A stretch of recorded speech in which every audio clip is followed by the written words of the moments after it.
Hi guys and welcome to another video. So in this video we're gonna talk about the double data type.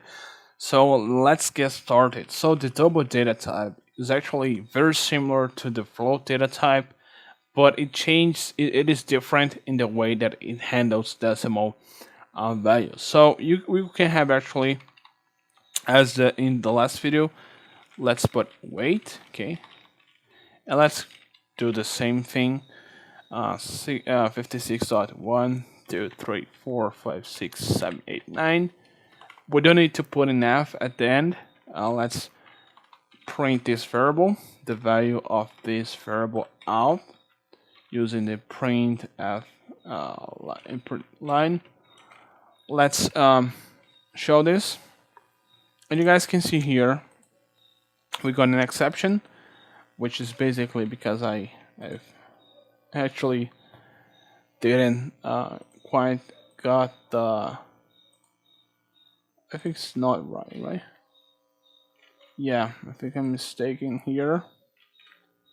I think now it's correct. So you guys can see, actually press to debug the code. Let's stop. We don't need to see this right now. So let's execute. You guys can see we got all that precision. You guys can see we got all this precision. So we have 9 decimal values. We can actually have more. I can add 0, 1, 2, 3. I think we got I think 10, 11, 12, 13. Let's add more here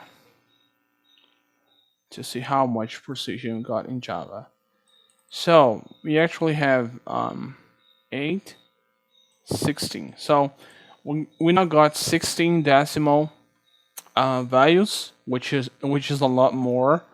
Unfortunately, this usually takes more memory. So the double variable takes twice as much memory as a float variable. So you guys need to be aware of this if you guys want to work with huge arrays of doubles. Okay, so but this is basically it.